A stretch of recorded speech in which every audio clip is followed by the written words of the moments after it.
This episode of Engineering the Future is brought to you by The Personal, OSPI's home and auto insurance partner. These past few months have shown us just how important it is to have someone in your corner. When it comes to home and auto insurance, The Personal can be that someone. If you would like to learn more about this exclusive program, visit thepersonal.com/OSPI. This podcast is brought to you by OSPI, the Ontario Society of Professional Engineers, the advocacy body for professional engineers in the engineering community in Ontario. Welcome to Engineering the Future, a podcast presented by the Ontario Society of Professional Engineers. I am your host, Jerome James. This is a very special episode of Engineering the Future. We are right in the middle of Black History Month, and we're delighted to welcome Dr. Philip Asare from the University of Toronto. Dr. Asare is an assistant professor at the Institute for Studies in Transdisciplinary Engineering Education and Practice. He is also appointed to the Department of Engineering Science as well as the Department of Electrical and Computer Engineering. In addition to his teaching and leadership responsibilities, Dr. Asare has also been recently appointed the Dean's Advisor on Black Inclusivity for the university's Faculty of Engineering. So let's dive right in. Dr. Asare, our audience would love to know more about your academic journey and your unique professional path. So tell us, how did you get started and how has the journey been so far? Thanks, Jerome. Guess I got to start from the beginning. I was born and raised in Ghana. That's where the journey began. And did all the way through secondary school in Ghana. And then went to the U.S. University of Pennsylvania for my undergrad and master's in electrical engineering. I got into engineering because my mom's an engineer. She's a civil engineer by training and practice. And the deal that we had was that we'd all go to engineering school, but you didn't have to become a professional engineer. My mom thought that engineering education was a good sort of broad foundation for diving into many other disciplines. And so for me, it was sort of, I was going to engineering school and the question was, which one? Interesting story about getting into electrical engineering. I had a friend who lost his leg as a kid, I think about age 4 or so, very, very young. He got run over by a truck, had to wear a prosthetic. And I'd always wondered why we didn't have prosthetics that don't interface with the brain the way natural limbs do. So I asked a couple of my mom's friends about, which disciplines engaged with that, and a number of them mentioned electrical engineering because it has something to do with signals, and that's the discipline. So that's where I went. Wow. Exploring. So I picked electrical engineering because I guess I was interested in the kinds of things that had to do with signals and those things. So that's interesting that you didn't have a choice.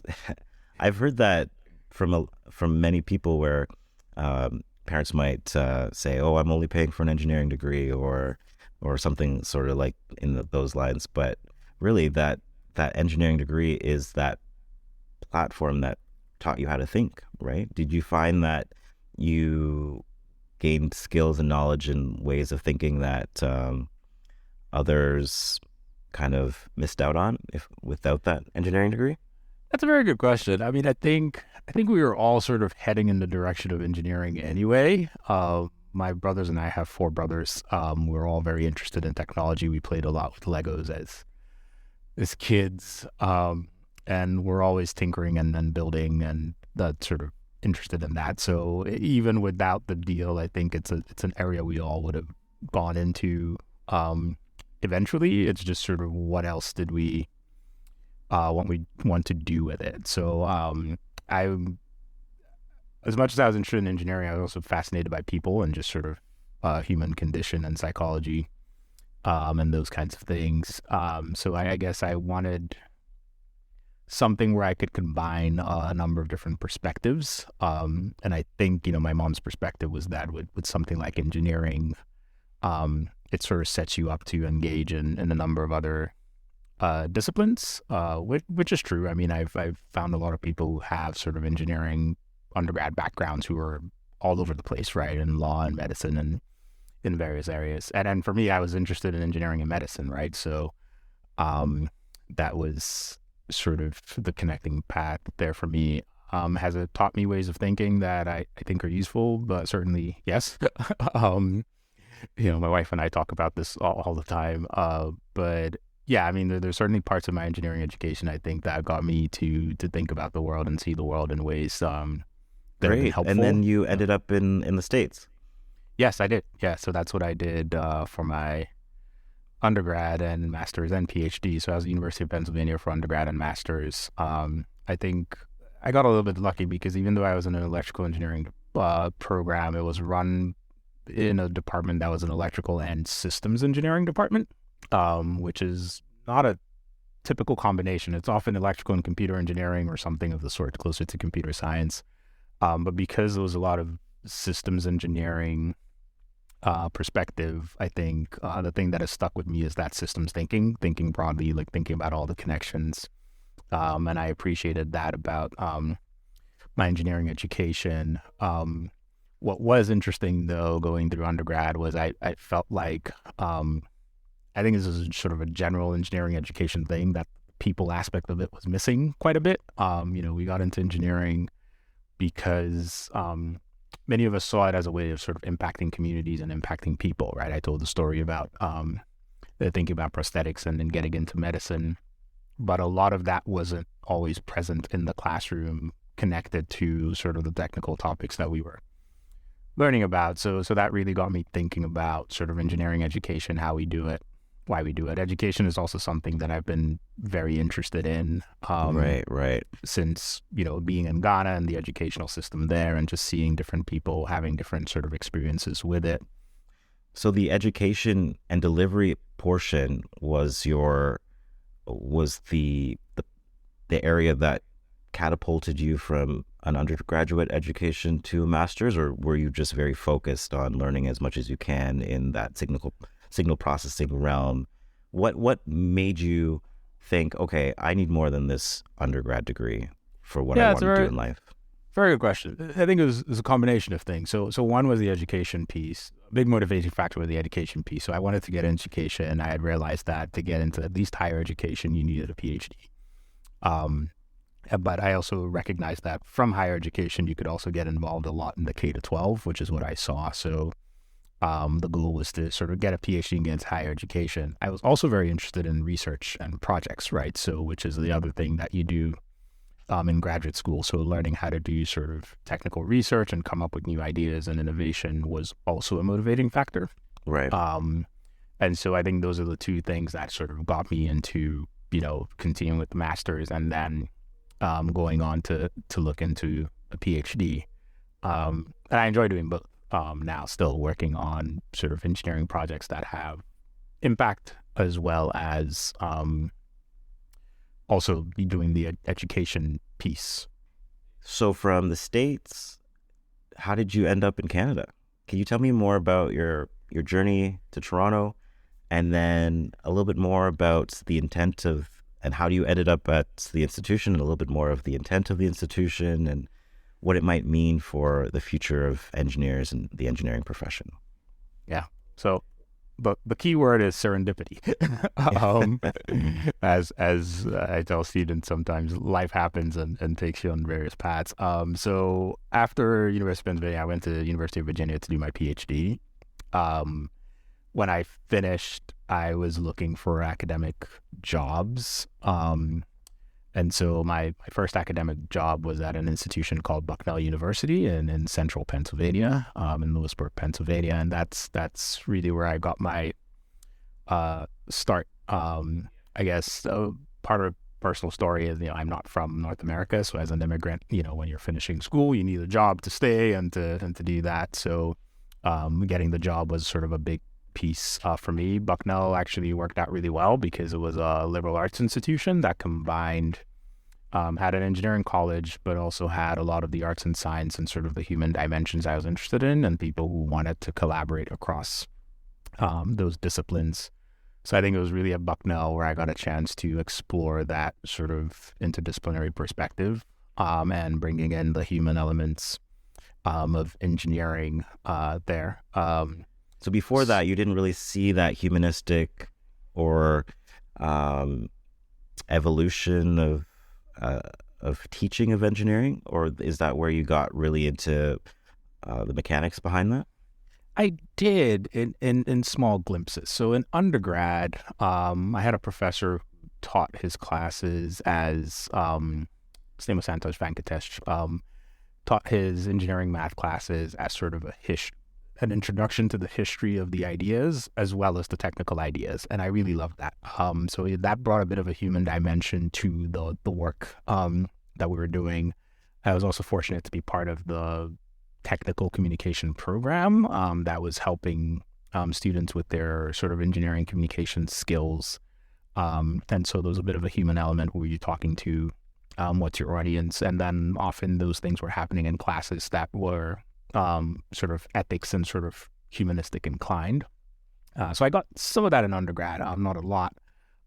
In grad school, because I was doing engineering and medicine, those things came up quite a bit because you can't get away from the people, right? You're doing interdisciplinary work. You see the dynamics of that and how even closely related disciplines have a lot of differences that you have to navigate. Right. Was there some clinical elements as well?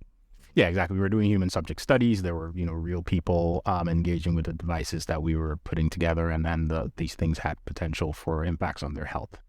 I actually did a lot of work with the U.S. Food and Drug Administration that regulates medical devices. So looking at safety, patient safety. So kind of thinking about, again, all the different dimensions, the different people who have to think about that, how they come at it differently, and also the patients themselves, and how we might put together devices for them. So I got a glimpse of that in sort of a very technical way. Right. And in the outreach work that I was doing, I was starting to explore this idea of sort of engineering being a sort of human activity with the students that I was working with. So I think after grad school at Bucknell, when I had a bit more, I'd say, sort of control over the way I did my work, is when I got to dive into that a bit more, with a bit more, I'd say, freedom and agency. So, yeah. Okay, yeah, and then you were looking for positions, academic positions that led you to the U of T? That was the serendipity part. So that was life. So my partner moved to Toronto at some point when I was at Bucknell, and so we were sort of doing a cross-border family, and at some point, kids get into the picture, and you have to make a decision. It gets a little bit unwieldy. So that was the decision point. And so at that point, that got me looking for academic positions in Canada to make that work. U of T happened to have this position at the time that I was planning to move.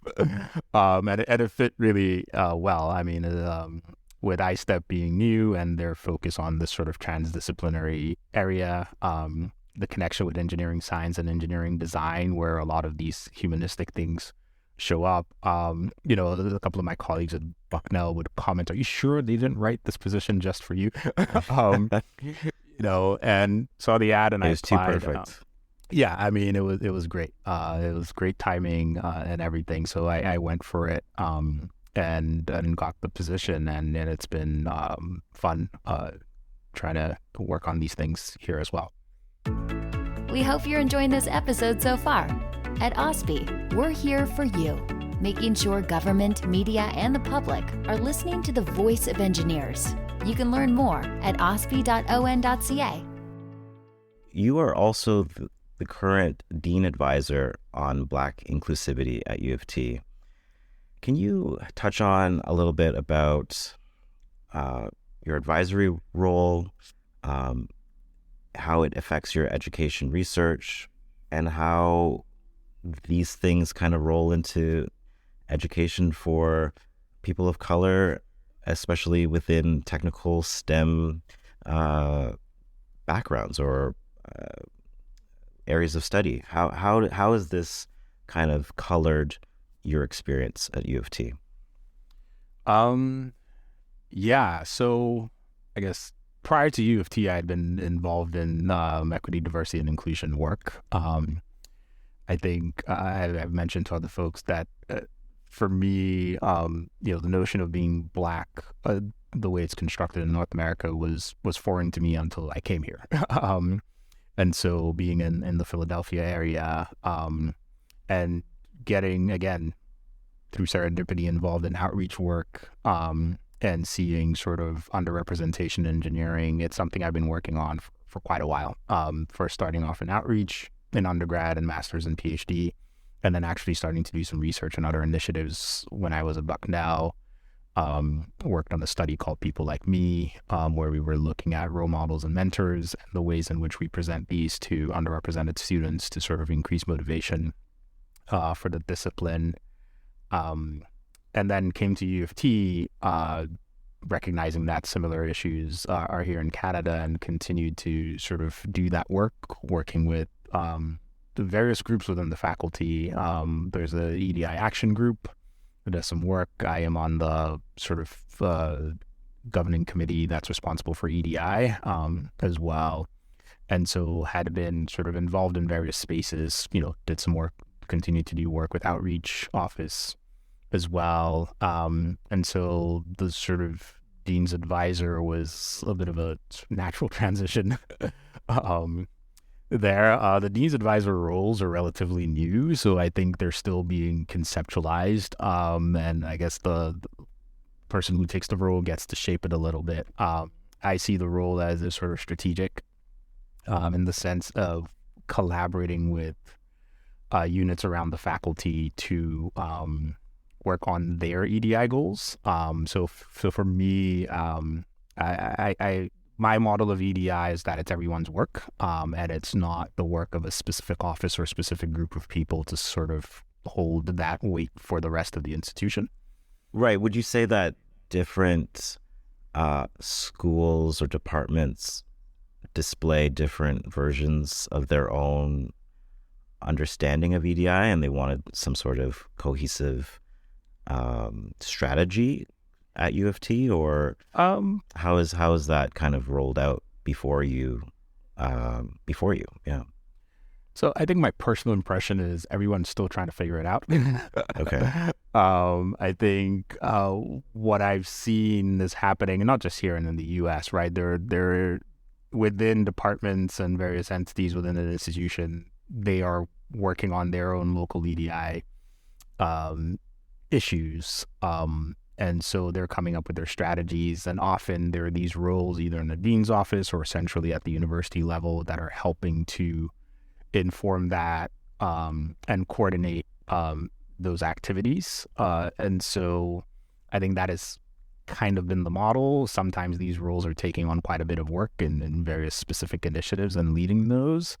And so, I think different people have different models on, in terms of what EDI work is and where the potential issues are and how you address it. So I think there's some folks who take a bit more of a programmatic lens, right? So if we have these programs and these support systems, they will help resolve some of the issues. There are others who are taking more of a, I'd say, systemic lens and saying, well, we have institutional structures that may be contributing to these, and how do we review them, revise them, change them so that they are sort of the institution itself and the way that it operates is more inclusive. Academic structures, can you break it down for us? Is there like an example of something that you see is problematic that maybe many schools are falling into that don't necessarily serve the Black population or populations of color, that are areas that you've identified that are maybe low-hanging fruit that can be improved into the future? Or is it mostly a long-haul trudge to get any type of change?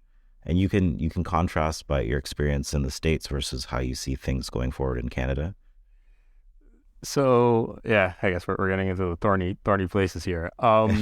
So let's see, how do I put this? So I think part of it is historical, right? So when the institutions were conceptualized, the structures were built, engineering was built, there weren't a lot of BIPOC people in the institution, right? So not a lot of them were attending. And so what institutions do is they shape themselves around who's there, right? And that becomes tradition. So there's an assumption about, students who are coming in, what is their background, what is their culture, what is their worldview, what is their knowledge, and what is valued.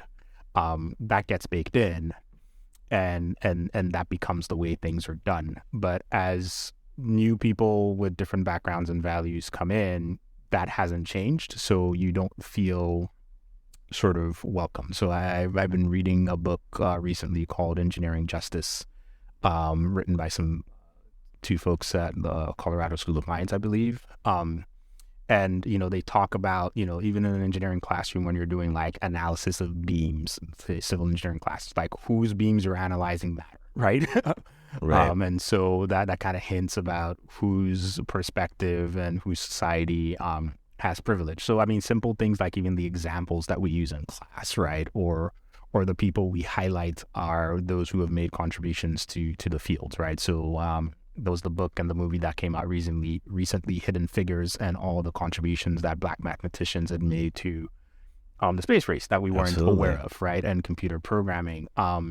If things like that aren't getting highlighted in the classroom as part of the way we present sort of the discipline and its development, because that's partly what we do when we're doing these things, then people like me don't feel welcome or don't see ourselves as part of the profession, right? So I'd say there's like relatively simple tweaks like that in sort of thinking about the examples you use, who you highlight, and also how you structure your classroom. Again, school and classrooms and curricula are structured around a certain kind of student who has a certain amount of time and particular kinds of obligations, right?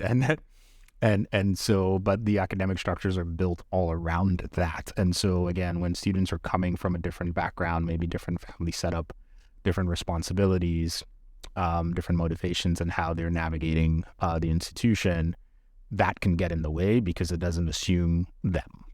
Right. So making sure that the technical history is also included in technical fields, and making students from all different backgrounds feel included, and that their history is relevant in their area of field will make them feel more included in that field. Yeah. And then that, applications of engineering to their community matters, right? So that's all part of that. Yeah. Can you maybe touch on how education is shifting full throttle into this new age of increased AI accessibility, just new techniques of teaching, new instruments, new ideas? Where do you see education evolving in the near future? Yeah, that's another thorny one. Yeah, I mean, I've had this discussion with my students in the past, right? So, I mean, if you think about education, there's various tools and resources that exist that have different kinds of value, right? So, I would often tell students, I'm like, if I stand in front of the classroom and I repeat to you things that you can already easily access for free, that's a waste of our time, right? The value that I bring as an educator is not in sort of standing there and telling you facts that are easily accessible, right? In the age of search and even AI, right? I think the value that I bring as an educator, at least I see personally, is in helping students sort of make sense of all those things, right? Understand how they're developed, and sort of picking up, I'd say, process skills, right? How do you learn? How do you make sense of information? Because there's a lot of information available. How do you filter the information? How do you get to information that's useful and valuable? And how do you leverage that in the work that you're doing? And then that's something that a search engine really can't teach you.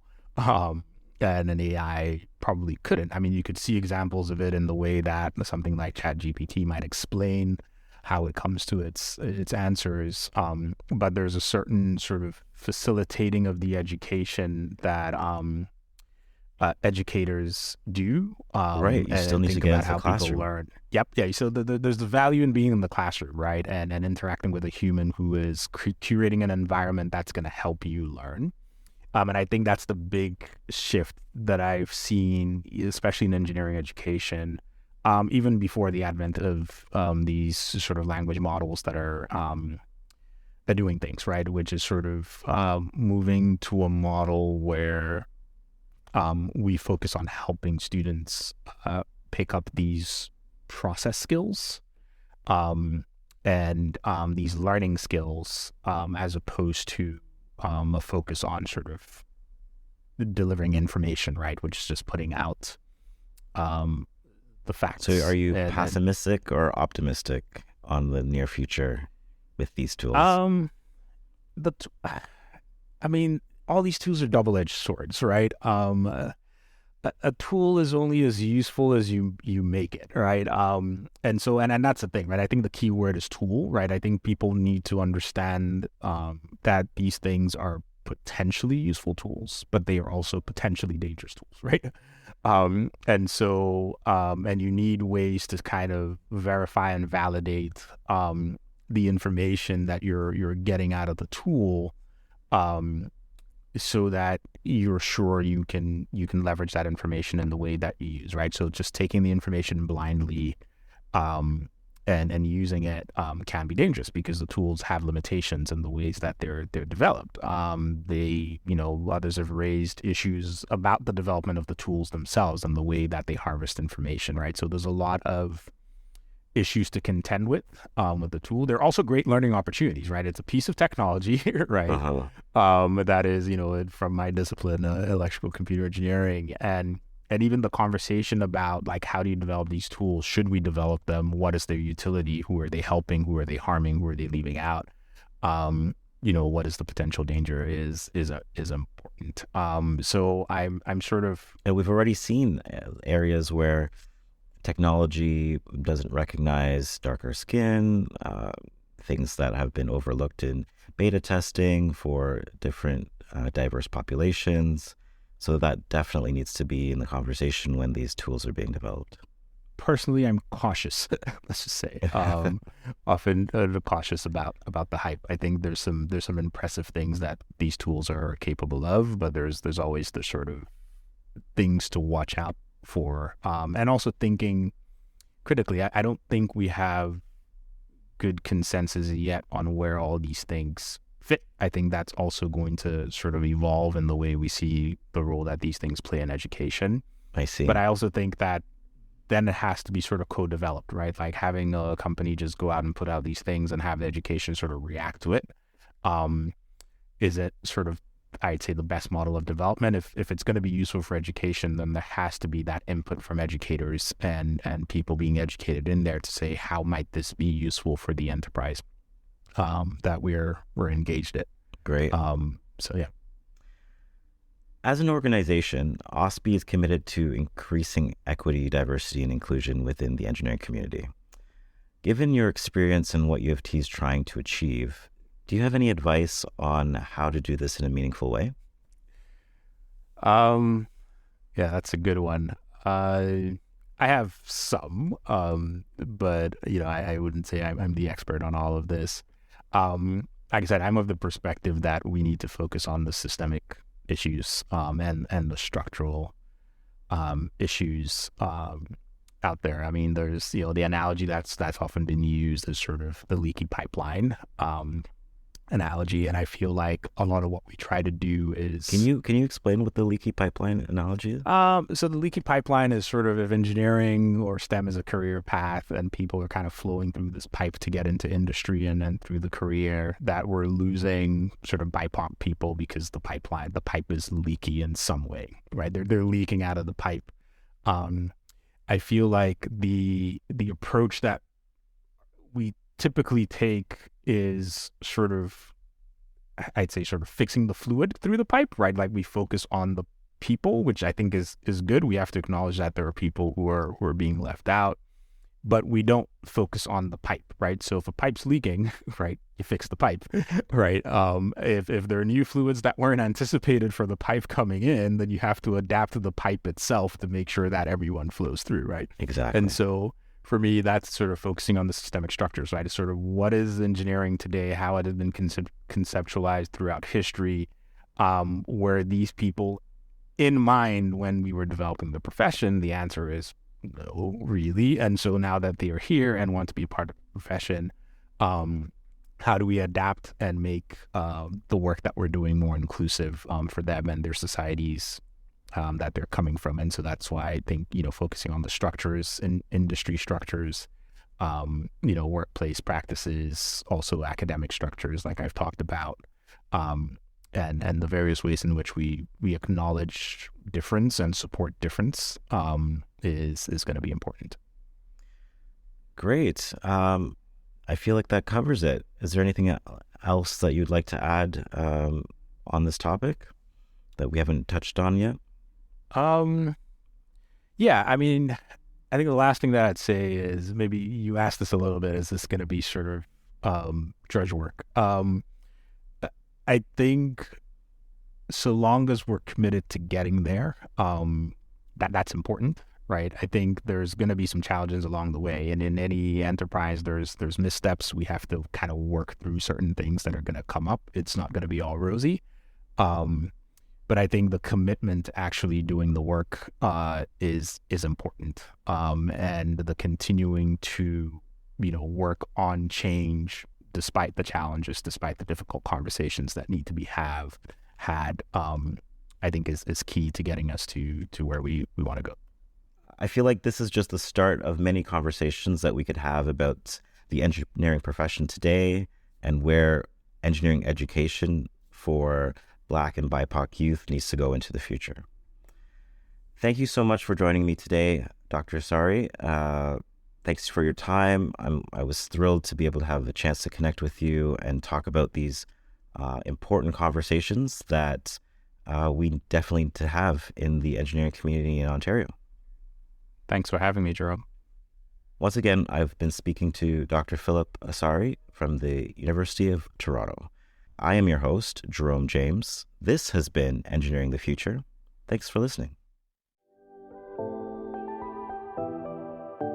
From all of us at OSPE, the Ontario Society of Professional Engineers, thanks for listening. Please be sure to subscribe so you don't miss an episode.